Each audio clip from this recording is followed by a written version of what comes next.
frente a una intermitente. Ahora nos toca ver el tema y en qué momento vamos a iniciar esta terapia.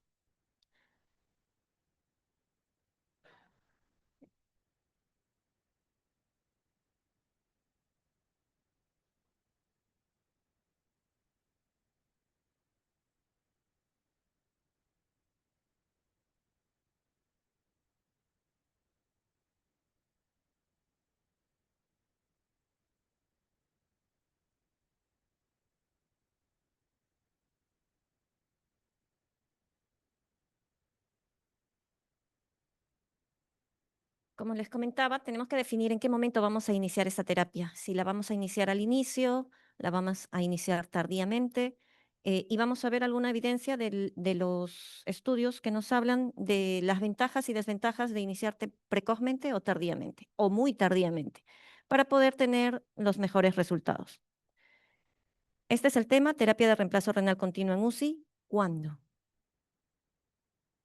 Tenemos que ver que históricamente este tipo de terapia no se da de hoy, de ayer, ni de hace unos años. Tenemos más de 20 años o más de 50 años ahora desde que se instaló esta terapia de reemplazo renal continuo. Desde la década de los 70 ya se implantaba y se planteaba este tipo de terapias que podía dar mejor estabilidad a los pacientes críticos. Desde los 70 tenemos aquí eh, las primeras terapias que se administraron con máquinas artesanales que trataban de utilizar las máquinas previas de diálisis intermitente, haciendo modificaciones para poder hacerlas continuas.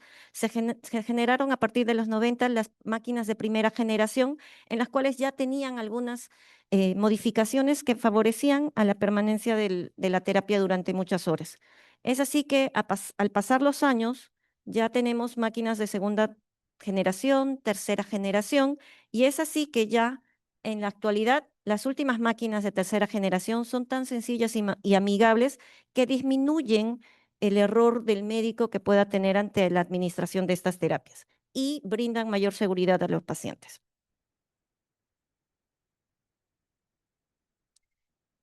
Este tipo de terapias pueden ser administradas en diferentes modalidades. No es el punto de definir todas las modalidades, sin embargo, tenemos que conocer que se debe seleccionar a los diferentes pacientes de acuerdo a las necesidades para cada modalidad. Estas son las 4 principales modalidades: la hemodiálisis venovenosa continua, la hemofiltración venovenosa continua, una híbrida que combina las dos, que es la hemodiafiltración venovenosa continua, y esta SCUF, que es una ultrafiltración lenta continua, en la cual nos lleva prácticamente solamente a la extracción de líquidos sin depuración de solutos. Este es un pequeño esquema de cada una de las modalidades que les he mencionado y el tipo de utilización de mecanismo por el cual remueve los solutos y los líquidos, ¿no? La hemofiltración, en la cual existe mecanismos convectivos; la hemodiálisis, en el cual existe mecanismos difusivos; esta híbrida que combina ambas, tanto convectivos como difusivos; y la SCUF, que solamente saca líquido mediante ultrafiltración. Aquí podemos ver cómo es que en la parte convectiva existe la fuga o la movilización de solutos por cambios de presiones y acompañados del agua, en la cual se pueden remover solutos de mayor tamaño. Y en la parte difusiva podemos ver que existen diferencias de concentraciones de los solutos, por los cuales a través de la membrana del dializador o del filtro puede hacer el cambio.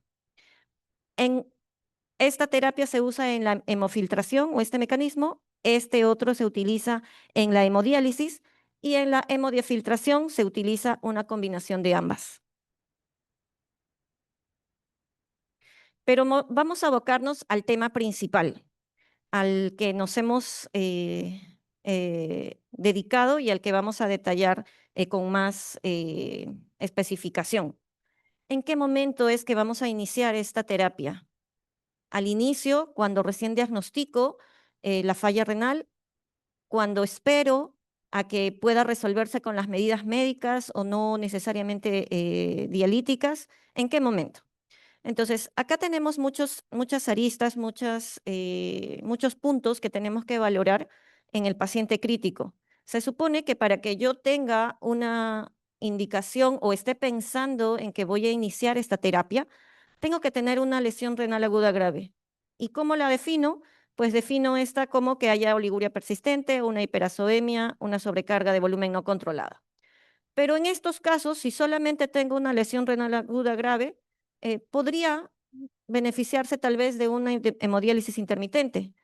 Pero si esta lesión se suma a que tengo más cosas adicionales, tengo inestabilidad hemodinámica, tengo shock del tipo que vayamos a tener, tengo requerimientos vasopresores moderados altos, y adicionalmente el organismo no logra compensar teniendo persistencia del desequilibrio ácido-base a pesar de las correcciones farmacológicas que podamos hacer, o existen trastornos hidroelectrolíticos severos que puedan poner en riesgo la vida del paciente como hiperpotasemia, hipocalcemia o hiperfosfatemia. Ya nos hacen un grupo o un conjunto de situaciones en las cuales nos hacen dirigirnos hacia la terapia de reemplazo renal continuo. Entonces, también se suman cuadros adicionales como el síndrome de sobrecarga hídrica, cuando el paciente tiene edema agudo pulmonar, que empeora la situación.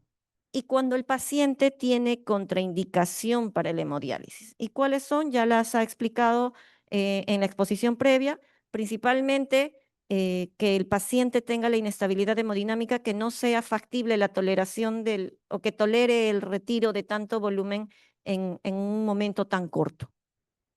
Adicionalmente a todo esto que nosotros podemos ver con mucha frecuencia en las unidades de cuidados intensivos, tenemos que ver que hay ciertas intoxicaciones con las cuales también esta terapia puede ser beneficiosa, como las que vemos aquí, el etanol, etilenglicol, etcétera. Pero teniendo ya todo este escenario, tenemos que ver eh, y hacer unidad conjunta clínica con multiespecialistas, el equipo de la UCI, el equipo de nefrología, para poder definir el momento. Yo ya tengo un paciente y hay criterios inmediatos de iniciar terapia. En esos no nos vamos a poder dilatar, pero hay situaciones diferentes y se tiene que individualizar a los pacientes para poder definir el momento ideal en el cual uno tiene que empezar. Y esto nos arroja un desafío importante en las unidades de cuidados intensivos, en las cuales tenemos que tener en cuenta múltiples parámetros. Tenemos que ver el momento del inicio, como les comentaba, si es que es demasiado temprano, apenas diagnóstico, si es que es tardío, o si es que el paciente de repente recupera la función renal con las medidas médicas o farmacológicas, no llegando a terapias de diálisis, o si es que espero aún más y es demasiado tardío. Vamos a ir viendo y analizando estos escenarios, ¿no? También tenemos que ver y analizar los múltiples ensayos clínicos que se han presentado a nivel de la investigación sobre el momento. Hay muchos ensayos en los cuales hacen grupos aleatorizados de inicio temprano, inicio tardío e incluso inicio muy tardío. Y tenemos, como les decía, que tenemos que individualizar y adaptarnos a nuestra realidad.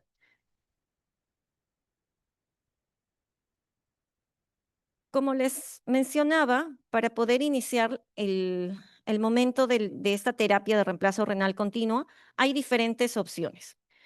Hay estudios que mencionan este tipo de clasificación: temprana, o acelerada, tardía y muy tardía. ¿Y a qué se refieren?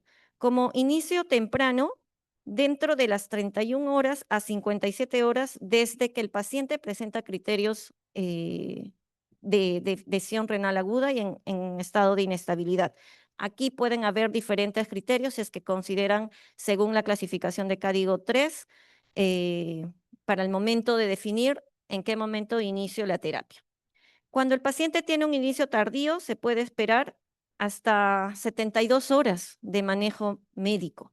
Pueden ser la bomba diurética, medidas con bomba de bicarbonato y una serie de cosas hasta que puedan revalorarse si es que el paciente pueda tener respuesta o no. Y un inicio más retrasado, que también han hecho comparaciones en estudios clínicos, es esperar demasiado después de las 72 horas a ver si es que el paciente ha recuperado o no la función renal. Entre todas estas, vamos a ir viendo cuál es la que mejor puede adaptarse y que tiene mejores resultados clínicos. Como les comentaba, hay estudios que nos reportan que del 100% de pacientes que podamos identificar que cumplen criterios para que reciban un soporte dialítico, casi la mitad puede recuperarse sin llegar a requerir diálisis. Y es por eso que surge esta disyuntiva de poder definir el momento ideal. Entonces, hay pacientes que con las medidas médicas farmacológicas pueden llegar a recuperar función renal y a depurar sin necesidad de llegar a tener diálisis. Por eso es que se tiene que estandarizar, se tiene que individualizar en algunas situaciones para poder definir el momento ideal. Este es un resumen eh, para poder evaluar más o menos los últimos 4 estudios que han sido los más importantes a nivel internacional, que han podido tratar de comparar el inicio, si es temprano, es tardío o incluso muy tardío. Desde el 2016 que tenemos estos dos, el ensayo clínico, el AIN y el AKIKI, que tienen diferentes resultados. Este estudio, el AIN, es el único que ha demostrado eh, que puede tener un mayor beneficio si se inicia de manera temprana. Sin embargo, este estudio a la par, que ha sido en el mismo año, con algunas semejanzas, no lo demuestra. ¿Qué quiere decir? De que en términos de mortalidad o en términos de recuperación de la función renal, según este estudio Kiki, es igual empezar al inicio, tempranamente como tardíamente. Sin embargo, más estudios ante estas disyuntivas en el transcurso de los años han sido revelados y los resultados se aproximan más al que no hay beneficio entre a más precoz o a más tardío, ¿no? Sin embargo, este último estudio del estar aquí es el que nos ha dado un poco más de claridad, en el cual tampoco debemos esperar demasiado, tampoco nos debemos demorar mucho. Entonces, aquí el punto importante es poder definir si no lo vamos a hacer tempranamente, y tampoco lo vamos a hacer muy tardíamente, tenemos que definir el momento después de haber agotado las medidas médicas, si es que no ha existido alguna indicación de urgencia. En este otro cuadro vemos lo que les comentaba, eh, la diferencia de este estudio de la IN, que es el que había demostrado una diferencia significativa en cuestión de mortalidad temprana de inicio de la terapia temprana, fue en un solo centro. Los otros fueron multicéntricos. Estos dos fueron de Francia y estos fueron multicéntricos y también en diferentes países. Y este es el que hasta el momento se está considerando como que el más elaboradamente con los parámetros de investigación desarrollado. Entonces, como les comentaba, cada estudio tiene estas ventajas. El primero, que parecía beneficioso en un inicio temprano, este que es a la par del mismo año, que no hay muchas diferencias, que podría ser diferido el inicio temprano y se podían evitar terapias innecesarias. Este otro, que es el que no hay demostrada evidencia de beneficios si es que se inicia temprano, y este en el cual que puede ser un inicio estándar, ni muy temprano ni muy tardío. Como les iba diciendo, para poder decidir en qué momento vamos a iniciar, tenemos que individualizar al paciente. Ya hemos identificado que un paciente desarrolla una lesión renal aguda. Tenemos que valorar en el tiempo si es que esta lesión progresa, se detiene o tal vez mejora. Considerar de manera importante el soporte hemodinámico que el paciente tenga, el deterioro o el soporte adicional que pueda requerir, y valorar el riesgo de complicaciones que el paciente pueda tener. En este gráfico podemos ver un esquema de cómo podríamos enfrentarnos a la toma de decisiones para poder decidir en qué momento iniciar. Y en este caso tenemos acá las situaciones de emergencia, en las cuales ponen en riesgo la vida del paciente y en las cuales no hay tiempo que esperar. Entonces, en estas tres circunstancias, principalmente de hipercalemia severa que no ha mejorado con el manejo médico, que hay riesgo de trastornos en el electrocardiograma que puedan poner en riesgo la vida del paciente, acidosis metabólica que no haya mejorado con la medida farmacológica o sobrecarga de fluidos perjudicial refractario a diuréticos. En estas tres condiciones en las cuales no hay duda, se debe iniciar de manera inmediata. Sin embargo, no todos los casos se encuentran enmarcados en estas tres principales indicaciones.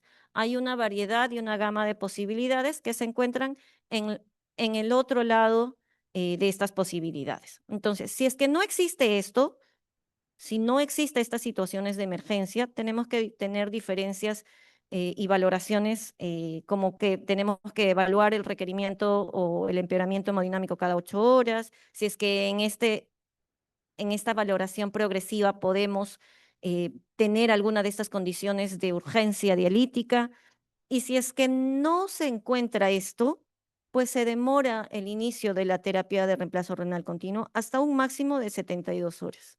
Y si es que aún así no se ha resuelto, pues, y existe persistencia de AKI, no ha habido mejoría, sigue en progresión o está estancado o hay oliguria o una urea más de 240, que en este caso lo consideran como boom más de 112, se inicia la terapia.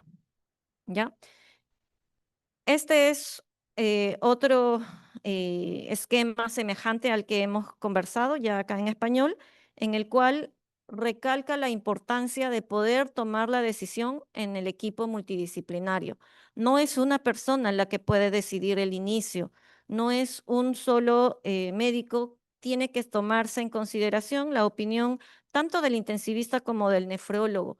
Tenemos que trabajar en conjunto para que se puedan valorar todos los riesgos y los beneficios que el paciente pueda tener.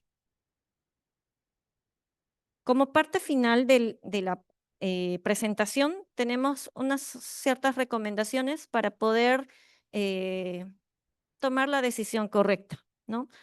Nosotros en la UCI estamos acostumbrados al monitoreo continuo y nosotros estamos 24/7 en la unidad. Tenemos que definir el momento ideal de acuerdo a la valoración individual del paciente, la tendencia de estabilidad o inestabilidad con la que se encuentre y los criterios que tenga el paciente, teniendo en cuenta importantemente este último punto, el pronóstico del paciente. Como les repetía, el trabajo interdisciplinario en ambos equipos para poder disminuir las complicaciones, para tener más seguridad para el paciente.